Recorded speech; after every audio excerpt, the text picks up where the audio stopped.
नमस्कार, मैं हूं योगेश राणा और बात करते हैं भाजपा के भीतरघात पर, क्योंकि इसको लेकर दो नई बातें सामने आई है। पहली, काशीपुर सीट से विधायक चुने गए त्रिलोक सिंह चीमा का कहना है कि पार्टी को केवल हारी हुई सीटों पर ही भीतरघात की जांच नहीं करनी चाहिए, भाजपा को जीती हुई सीटों पर भी दगाबाजों को चिन्हित करना चाहिए और इनकी एक सूची बनाकर इनको पार्टी से निष्कासित कर देना चाहिए।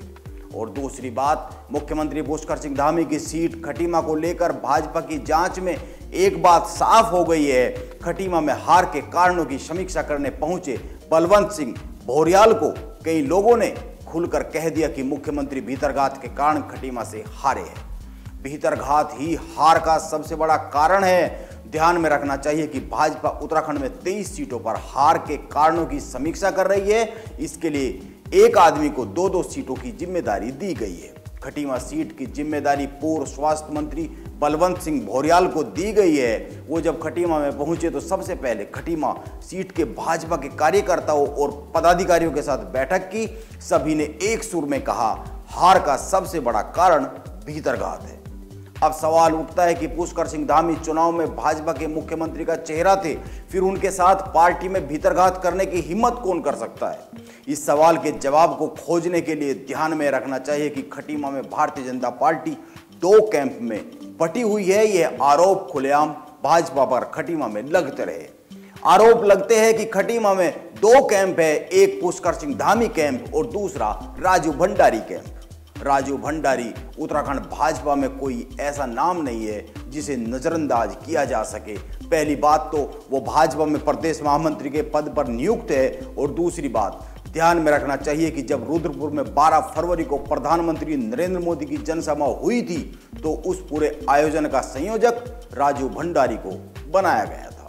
खटीमा में भाजपा के एक अन्य पुराने नेता दान सिंह रावत को लेकर भी कहा जाता है कि उनका पुष्कर सिंह धामी से 36 का आंकड़ा है। इसीलिए यह गौर करने वाली बात होगी कि भाजपा की समीक्षा में केवल इतना ही सामने आता है कि भीतरघात हुआ है या फिर भीतरघात करने वालों के नाम भी सामने आते हैं, क्योंकि मुख्यमंत्री के चेहरे को हराने के लिए काम करने वाले चेहरों से भाजपा के हाईकमान भी परिचय लेना चाहेंगे। यह माना जाना चाहिए। इसीलिए मेरा मानना है कि मीडिया में ये खबरें आना कि मुख्यमंत्री भीतरघात से हारे हैं कोई नई बात नहीं है। मैं इसमें नई बात उस समय मानूंगा जब खटीमा में भीतरघात करने वालों के नाम सामने आएंगे और उन पर भाजपा का हाईकमान कोई एक्शन लेगा।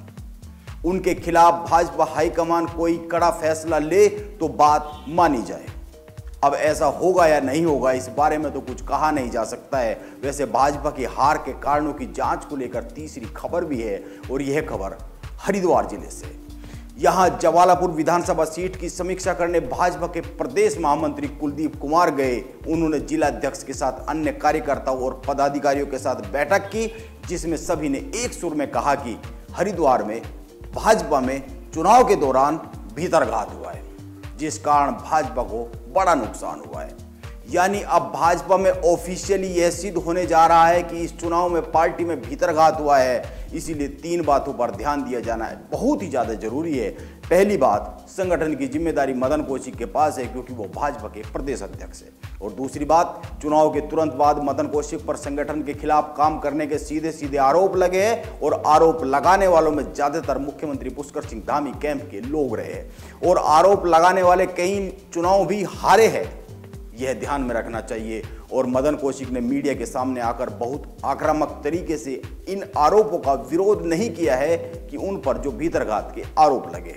और तीसरी बात, अब तक बातें केवल मुंह जुबानी थी, लेकिन अब काम बाकायदा लिखा पढ़त के साथ हो रहा है और इस जांच में यह बात साफ होती जा रही है कि भाजपा संगठन में इस चुनाव में भीतरघात हुआ है।